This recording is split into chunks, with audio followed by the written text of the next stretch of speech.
嗨，各位观众，大家好，欢迎回到鹦鹉小木屋宠物鸟图鉴的第12集。今天要介绍的鹦鹉是金刚鹦鹉里面最小的种类，最明显的特征是在于它们的翅膀外缘有红色的羽毛，所以大家都叫它们红尖金刚鹦鹉。红尖金刚鹦鹉有什么样的特性？生长在什么样的地方？如果想要饲养它，需要具备什么样的条件？我们都会在这集跟大家介绍哦。在进入主题之前，要先跟大家讨论一下这一周鹦鹉的一个大新闻。这几个礼拜有一个在嘉义布袋的鸟店的老板呢，因为要歇业的关系，而野放了将近300只的牡丹鹦鹉。日前有民众开始发现有野狗野猫叼走鹦鹉的惨况。鹦鹉这类的生物千万不要随便的野放。就这件事情来说，我知道网络上会有一些谩骂的声音，但是这些都是基于对于鹦鹉的不舍。这边还是希望如果住在嘉义的鸟友呢，可以帮忙一下，帮忙诱捕这些牡丹鹦鹉下来，给他们一个可以遮风避雨的地方。讲完了这周有关于鹦鹉的新闻，那接下来开始来介绍红尖金刚鹦鹉吧。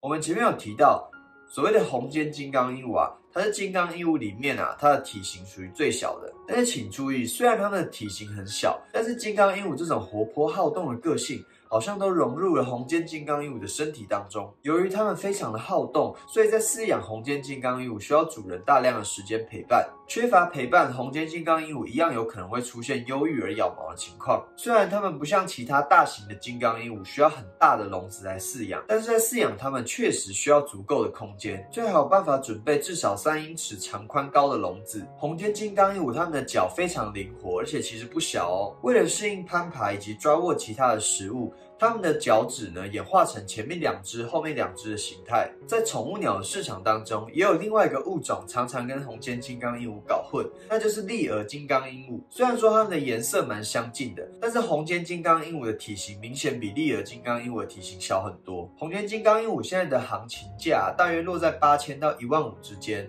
它们可爱的模样非常讨人喜欢，所以成为一个非常受欢迎的宠物鸟。最近在市面上也越来越多的红尖金刚鹦鹉出现，它们在很多国家开始被成功的繁殖、成功的饲养。从小开始养的红尖金刚鹦鹉是一个非常适合当做宠物的鸟种，迷你的体型，而且活泼好奇的个性非常吸引人。基本上红尖金刚鹦鹉它的幼鸟的颜色啊会比成鸟来的淡一些，而且整只几乎呈现绿色的，而翅膀周围还有翅膀下方红色羽毛的部分要成鸟之后会比较明显。它们头部、额头的地方有少许的蓝色羽毛，它们整只的长度大约落在30到35公分，而体重的部分差不多坐落在130克到170克之间。前面讲到它们是一个体型最小的金刚鹦鹉，而所谓的金刚鹦鹉啊，它们脸部也有一个非常明显的特征。通常这一类的鹦鹉呢，它们脸部不会覆盖太多的羽毛，也就是我们俗称的裸皮。而红尖金刚鹦鹉的性别呢，也不容易从外表上面分辨出来。但是根据统计呢，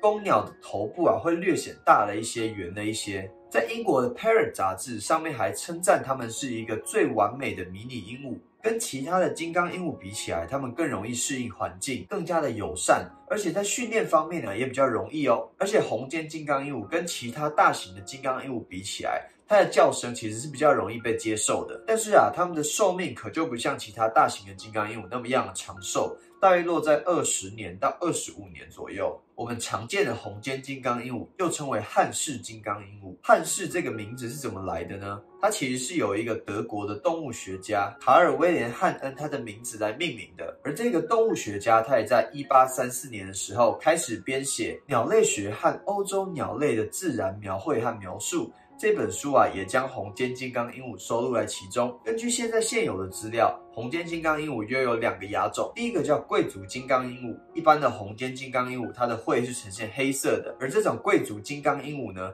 它的喙就呈现有点褐色。那第2个物种叫做纽曼氏金刚鹦鹉。这个纽曼氏金刚鹦鹉，它跟贵族金刚鹦鹉一样，喙的上方都是呈现褐色、米黄色，而这2种亚种啊，其实都比我们常见的红尖金刚鹦鹉来的大一些哦。再来，我们来讲一讲野外的红尖金刚，主要分布在圭亚那高原到东委内瑞拉的地方，往南延伸到巴西的南部、秘鲁的东南部以及北玻利维亚的地带。大部分的红尖金刚鹦鹉是属于定居型的鹦鹉，但是有一些地方的红尖金刚鹦鹉会有季节性的迁徙活动，尤其是在巴西的中部以及东北部部的地方迁徙的行为更加的明显。它们在迁徙的过程当中，一大群的活动起来，那个声音其实更加的震撼。它们主要栖息在开阔的林地，除了繁殖期之外啊，它们其实是一种群居性的鹦鹉，通常是成双成对的活动。它们在野外的食物包括了种子、水果、浆果、花朵等等，甚至跟上一集讲的月轮鹦鹉一样，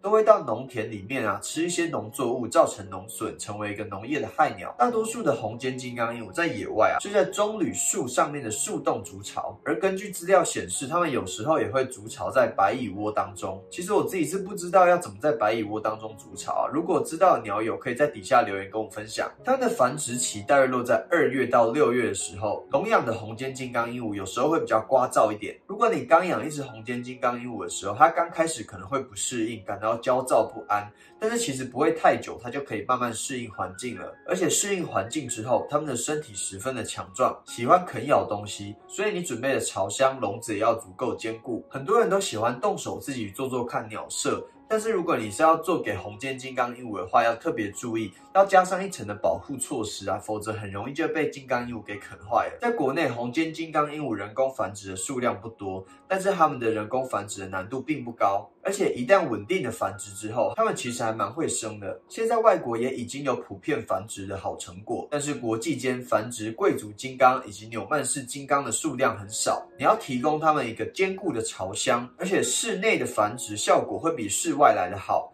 因为它们可以拥有足够的安全感，我推荐各位使用20×20×60这样子大小的巢箱，而且它们入口的直径要差不多到8公分左右才会适合红尖金刚。它们每一窝的蛋呢，差不多产4到6颗，而孵化期大约22天到25天。幼鸟在经过2个月之后，羽毛差不多就会长齐了。我曾经有看过有人把金太阳跟红尖金刚鹦鹉做配对，当然如果真的要让它们繁殖，生出后代的几率是有的，也是有这样子的情况，这样子的案例发生过。但是我还是要老话一句，我并不鼓励啊混种的繁殖啊。那我们接下来讲一讲红尖金刚鹦鹉的饲养方面要注意什么呢？在幼鸟时期的红尖金刚鹦鹉跟其他鹦鹉一样，要使用鹦鹉专用的奶粉，而断奶之后就是提供天然的谷物啊、天然的蔬果让它们使用，以新鲜的蔬菜水果当做主食，而给它们一些谷物的饲料啊当做副食品，也可以搭配一些滋养丸使用。它们也很喜欢天然的麦穗这类的天然食物，而笼子内部的摆设呢，你可以提供它们一些秋千、一些梯子，甚至一些觅食玩具，都对它们的生活成长很有帮助。红尖金刚鹦鹉很喜欢主人的抚摸，而且十分的黏人，陪伴的时间啊就会比较长一些。如果没有足够的时间陪伴，它可能会慢慢变野了。什么是变野呢？就是它开始看到人之后会变得陌生，会变得有点怕人的感觉，而且对人类的信任感啊会慢慢的降低。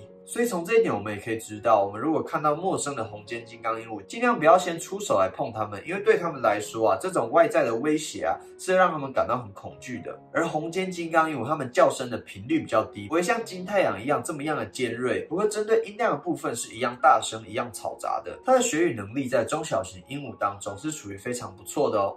1+1=2。